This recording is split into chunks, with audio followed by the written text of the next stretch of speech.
cái bên on giả rồi vừa tội à lên xin bây giờ cho số phỏแต่nó phải phỏ sẽ lên xin rồi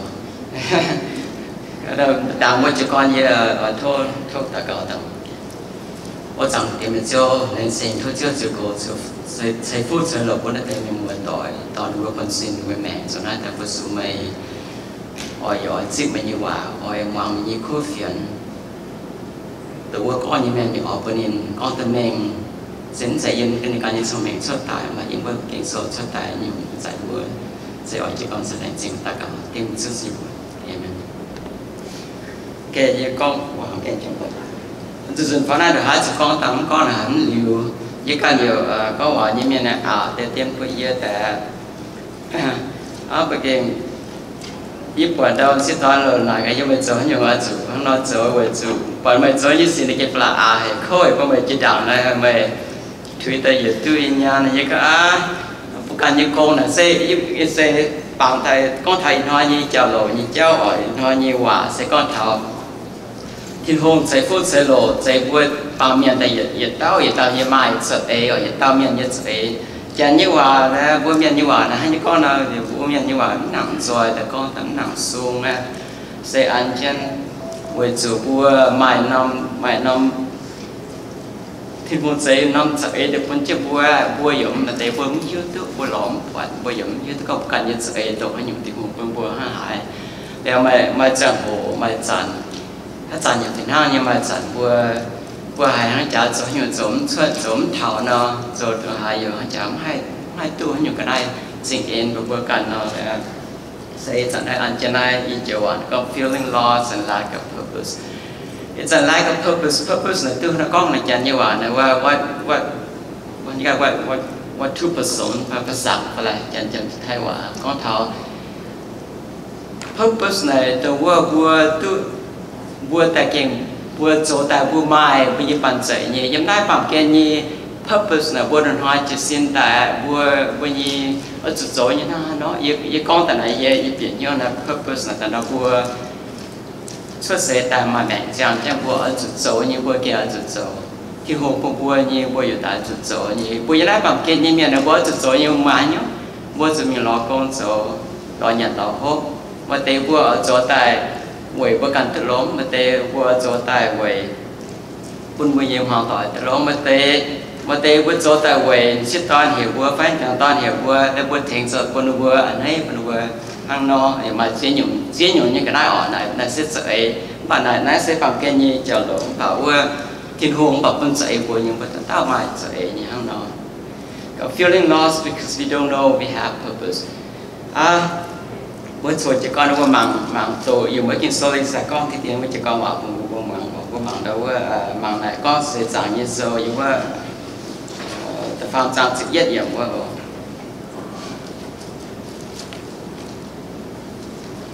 nhưng mảng đâu chẳng như vậy con he has made everything beautiful in its time he has also set eternity in the human heart yet no one can fathom what God has done from the beginning to the end okay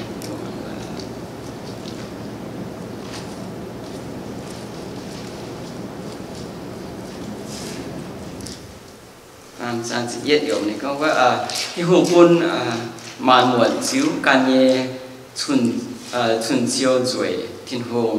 do yết liu nhẹ cháu hiết chân bà miền nhẹ hiếu kém bà miền trò hiếu mấy thảo yêu mưa con thảo xét với thiên hồ cho hay nhung mai tiểu ở đây thiên hồ bún cho này sẽ để yếm chú bữa tao nhưng bữa chúng cái sẽ bữa chúng mai năm sẽ để bữa chú bữa yêu bữa chúng năm sẽ này bữa chúng hai máu được hai lò được hai chỗ mà chỗ quát bữa chỗ nhìn tại hàng nọ bây giờ điều nó mai tiểu nhớ tại thăm cái thảo con bữa chỗ lò okay so what is the purpose why is it that we feel purpose okay chỗ nhiều bữa chỗ hai ở chỗ sai trả kinh khuẩn trên nhau chẳng tiểu nào về như một sự bùa mài thì hộp bún trên yếm cho bên nhau yếm chỉ cái nhựa okay without feeling that purpose a reason we can feel empty and lost okay với sự bùa mai này mai nó cái đó là bùa sự lo cho mình mai nó sẽ bùa là bùa hãy trả tiền lại nó tiền lại như vậy có sao này có thì tiền là thật sự mà đâu yêu mạng với chẳng TV có hoàn chẳng như chẳng là mày buồn chẳng là như mà này chuyện như cái những lần hàng cho trên chẳng thiếu cho có những cho bên gì bên này phải chơi bên này toàn là cho cái hai này toàn thôi để tiềnแต่chân sự này nặng rồi nè chân sự này nè có cái chiếu luôn rồi là bà chỉ với chuyện này đã mãi những số để chỉ với chuyện này là quay biên na như với chủ nhưng mình tao vẫn chân sự này hay chẳng mai này như buồn nó như này với chủ này chạy mà nhìn hiểu thế này thì những chạy ha chạy xe có những gì toàn có những phải chơi nó vẫn buồn là niệm tuเลยเนี่ยchủชาวช่วยแจงจ่าก็หายแต่ผู้ปั่นเนาะอะไรว่ามันล้อมฐานมาอยู่ตัวอะไรข้างนอกบัววัยนายไหนบัวแต่ไม่หิวตะกองบัวใหม่บัวจะหิวตะกองบัวแต่ตาใหม่จะที่หงบัวจะเนี่ยแค่วิfeeling lost because we don't know we have purpose แค่บัวใหม่เนี่ยบัวใหม่จะเนี่ยบัวโตว่าcái bữa tối nay ít sẽ giảm kim soda thì tiên nhưng mà cô mặc thì như là xỉn dung sâu cái bé pha chụp chúaว่าchụp farm thì lo chụp lửa cái bữa tối thì tiên là cái bữa mặnพ่อchứ mẹ cái bữa cháy giống như cái nhựa như nhung mấy cháy giống như cái nhựa nhung yếm mà như cái xe máy cắm yếm tài ye chênh mày với chủ mày dễ ye xuất tài phê phụ hay bùa hong hay mày cho ye nhung dễ kén phê phụ hay dễ nhỏ là bùa tao bùa muốn cái cho sẽ này tôi cho chẳng bùa mẹ cho chẳng bùa quân chẳng dễ bùa mẹ năng nào ye nhìn nhau chân hiếu tụ cái tâm chìm ye mà như cái xia dễ xuất xây kiếm chân như tổng cắm như vùng chó vùng tròn như chẳng hồ chung biển mày bữa mà chúng cái bên miền này thì hồ sẽ hiểu đạo nè cái gì bữa như xin mấy càng biển phẳng dây mày nhìn trên chung quận gì nhỉ xây nhờ cái chạy bữa tổ tại ta hàng lại nó ta bẻ như bẻ quả như con ta sung nó và nên ta hàng lại bữa ta tàu cho con bữa khi ta con thì hồn quân chạy bữa như bữa rụt số như bữa này là bữa cần thế này rồi nó bữa giống hay con hay chào hay tòng hay tiền lại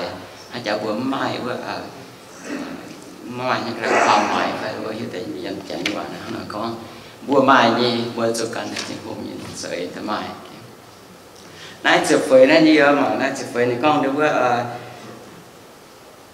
what chụp farm này con for you created my innermost being you knit me together in my mother's womb này con giống là chụp farm này con thảo giống nói chuyện như vậy này con vừa cái biển ba miền cái xuất sẽ trong hồ thì hồ cho vừa tại luôn chứ nào luôn chứ nó đâu xin luôn tại vừa sau bao nhiêu trời này nên buôn bao nhiêu trời là luôn chứ nó là chẳng như vậy sẽ cầu chít từ tiền phán cầu buôn bùa tại bữa tổ tại bữa hắn nói thì nó là bữa miền và có thể cần nhiều tiền và thì nó tiền sẽ mai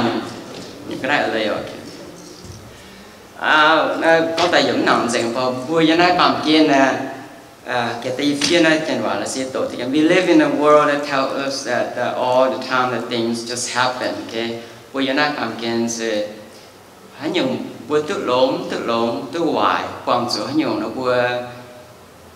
bữa khuôn con đâu bữa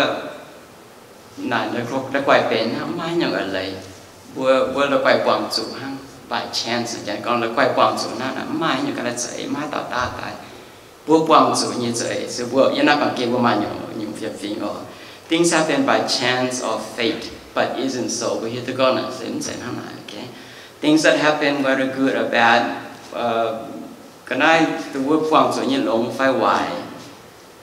it's all because of God's purpose for you vậy cho như vậy đó mà mày tôi quan trọng cái quan trọng cái hai nia hai tiếng tu là vậy mà hai chích chiều về sự thiên hùng có nằm mấy giờ quan trọng nó lại vừa giống nằm thì chiều đâu đi vừa thiên hùng buôn vừa giờ vừa chủ vừa tao mài như là vừa cần hiu ha vừa cần hiu vừa cần chụp số có thằng này chẳng chủ nhưng vừa họ chạy vô hàng số phải con thằng mà tao lâu nhìn xuất sẽ ta nhìn tầm chim mèn mà và nhận nạp để vô là cái quầy hết tiêu này nhìn chim mèn nhìn xuất sẽ tầm chim mèn phá này với trên đảo Pharisee như miền và xiên con được vừa tại những bên vừa hai tờ cao từ từ tao miền nhận vừa xiên hai cha chẳng như là cái reincarnation và vừa hiểu từ con em lại cái con nằm quầy lại những cái như suy phải những tầm chim mèn nó lại nữa Giêsu buồn vừa con nằm mất giấy mãi mãi tao gì suy mãi tao như cái nó sẽ đi mám sẽ đi cần như suy như tầm chim mèn niệm chim mèn niệm xuất sẽ tầm chim mèn với chủ này với thiên hùng như vậy xuất tại thiên với Giêsu thấy niệm cho niệm chim bên này hàng mỏng tức quẩn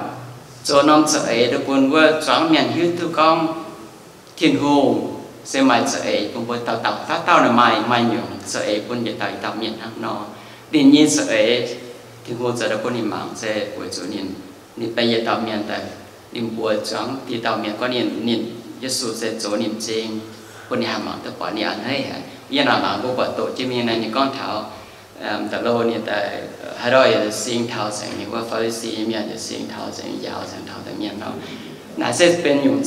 dây con thảo sợi sẽ tạo mai như tạo miền như sợi em sẽ có vô quan sự hay dây nàn hay bao giờ hay chết chuyện chỉ có gì lồng chiêu hoài nói tại quy nhiên sợi thì một sợi con bùa ok nào ok sợi nó cũng bây giờ tao miền hít tư mà như sợi nhú mai tao hiểu được hài ổn bằng hít tư mày tiểu ý tự như sợi sẽ what is your purpose? Live a good Christian life, set good examples for those who have not accepted or know Jesus Christ. Bữa nặng hít tư chuyện bữa giờ tao miền như sợi nó bảo bữa hít tư con bữa yếm đến như sự như miền bữa chỗ nhiều cho ta quý Giêsu tới nhiều ai bữa chỗ như ai bữa căn chính chỗ như bữa ta hay cho ta bữa tôi dạng bữa miền bằng miền Thái chỗ tôi có những cái tôi nhiều bữa tại bữa chạy bữa tại bữa ta miền bữa thằng đó con thảo bữa em tin nhiều điều mà buồn sẽ bùa thảo giáo thảo khuyên thảo từว่า miền chấm chủ như miền đó là như miền tây này chấm chủ nào và từ đó là như miền từ đó như nó cầm kên mày số mình như miền đúng chấm chủ thiên hùng là nó tây làว่าgiống chủ lò thằngว่าgiốngว่าmà có số phải tình hình sao thực hiện những con thảo okay, it's not the healthy that need a doctor, but the sick I did not come to call the righteous, but the sinner. Này con từว่าmiền muôn như miền mà bèn như miền sai lòว่าđịa sai ở bất bèn như nào ta lò địa sai má ta lò bữa chỉ cho những giây bữa chủ lò từว่าmiền đó là như tổ nào như chấm chủ như nhiều bữa lò tới miền bữa như tình gì tiểu bữa như ít tiểu tình sợ cũng bữaแต่bữa hiếu tu hắn lại chỗ nhiều mà chế nhiều như nào mà chấm nhiều sợ nhiễm bà nó sẽ mày từ giờ nó bị nhiều như vậy nữa.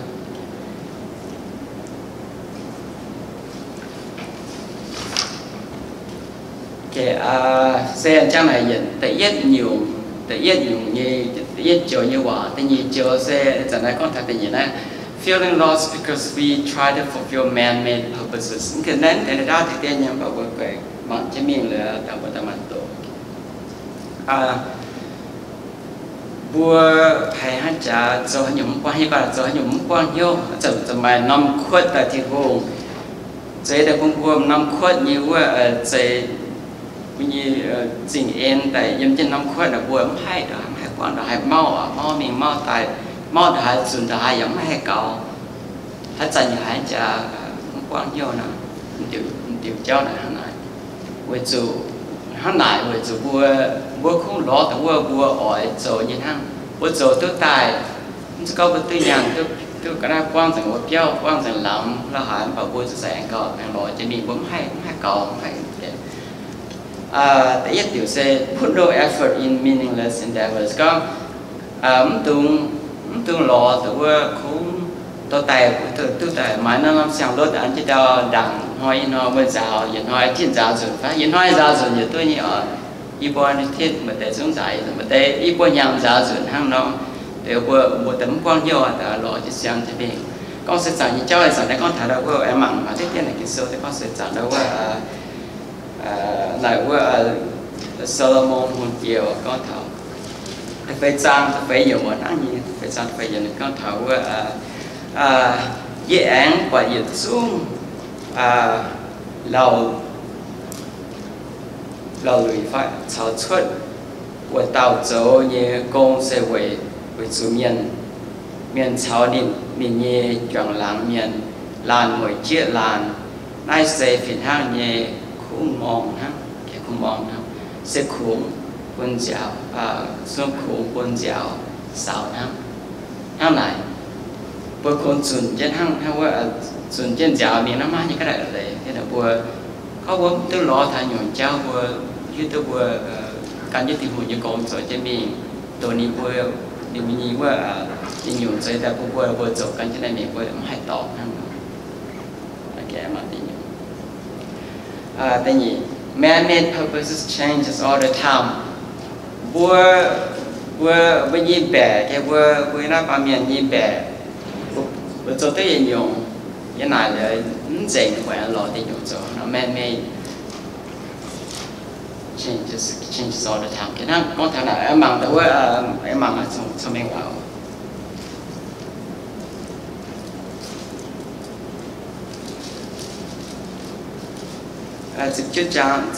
就講也是一樣。明年要大做嘅炒，唔把少年做嘅話都。đẹp gì ô này cái vừa thiên hồ như sợi bông là cái nhiệt tiểu ha vừa mình rất thảo như chơi thiên hồ như sợi này nhá vừa mình rất thảo tôi dùng vừa thiên tòng như tòng dùng tôi vừa liều như mẹ như tòng này xây được năm tòng hào vừa giờ liều phụng trên năm tòng mình không vừa sụt chứ khăn chỉ con thảo hoàn hang đâu chẳng như vậy, vua ba miền như vậy, và vua yêu miền như vậy, mà mai là con đâu vua mảng đâu rainbow đâu nó có, vua miền là, chuông, này vua kiện xuân nó con chuông mà giá chẳng sẽ vua yêu miền như vậy, vậy mà vua con mà mình cứ thảo chùm, vua bỏ để xài chuông như vậy chùm rồi thảo này bỏ những tuy nhiên nè, chẳng như vậy mà mình nói rồi, chẳng mấy con there's a pot of gold at the end of the rainbow nè. Mấy mình thấu nào quả này với chung như chồng đâu quả này nhóc quả đó quả chạy nhưng thì nông bông nó với dùn ra hai ấm hai thấu ở dùn hai chắc dùn chứ mình thấu nông bông thì quả chiều nó này chung chiều nông bông mình không nó của bao nhân như tôi ở tu như ở chuột số như ở hàn tu như thế này thì điểm yếm tiền cũng hay dùn giải cũng hay thấu thì ông thì qua chỉ không gì thì chẳng hạn cho được một buổi hay là được thảo mà thì như found do all things according to the will of God cái với như nhiều chỗ như hay nhiều việc biển của yếm nhận hốt chỗ như của chủ bởi thế tôi thì vùng của bờ chỗ với sự hay mai điều nhớ có hai chấm hai quang nào thế có bằng với Johann sâu để nhìn sang như để yết Johann sâu tại vì sự lừa mình nói trực diện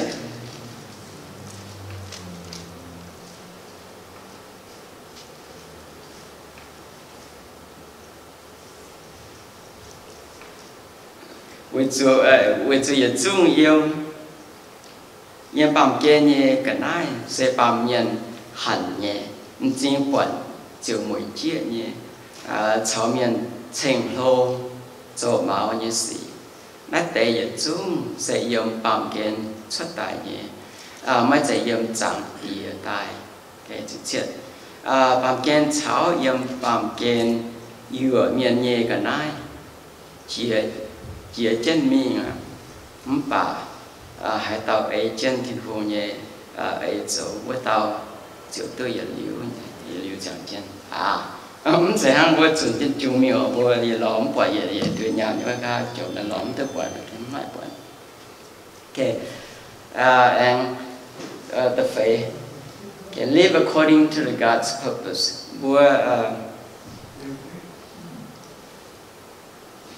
Bữa yếm nhận hốt rồi những này con ta chụp bé chiều hòa và sẽ mày tự chiều nó chụp chiều mà tự động mình phán chuẩn tại cái cần cái hòa như con là sự thoát chuyện bữa cần nói tiền nó có hòa tại năng hay có hòa để bữa cần bằng cái mình tổ cái miệng thế này bữa như nhung rồi hắn nói yếm hắn nói nhận bữa rồi từ bữa can nhất từ thiên môn dậyแต่คนบัวว่าต่อๆเนาะบ่ใส่ยามตัวก็บ่มังว่าอิสยาห์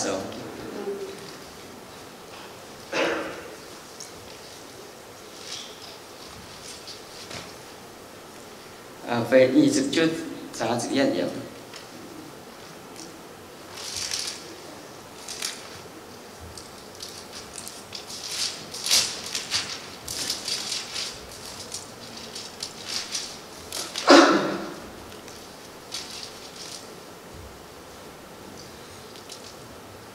Cái vị mà bua no nói tế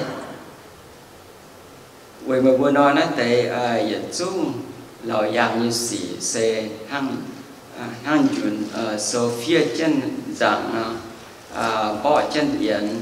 xe con miền chọ số quân mày quân tàu hay tổ số như miền dạ bùa niên thốt tổ hồ niên diệu con giờ mà hai tổ với chủ số bỏ chân yến có nên thôi chỉ xuống phía tàu mà về dây như vậy dây nhổ dây bua yếm là bua chủ nó là bua hai tổ như thì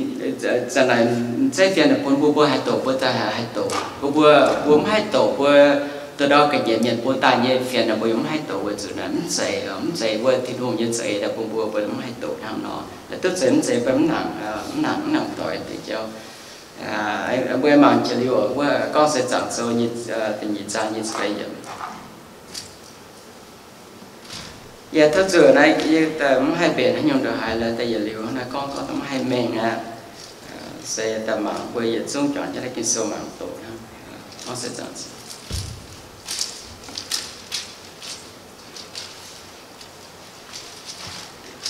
thì nhị cha như vậy giờ mà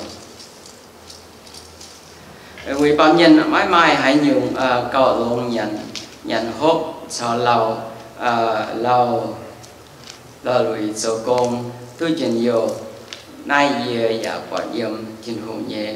của tài buổi nhận hốt cho như sĩ sẽ yếm trên hồ tài buổi tài thằng này sẽ yếm buổi tài bùi tên niên đó sẽ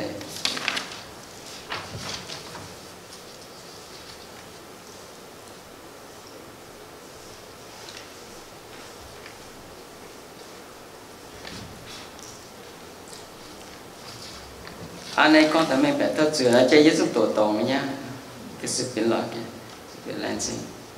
này vừa xem thấy Isaiah nó mà Jeremy thật sự Jeremy tổ tông For I know the plans I have for you declares the Lord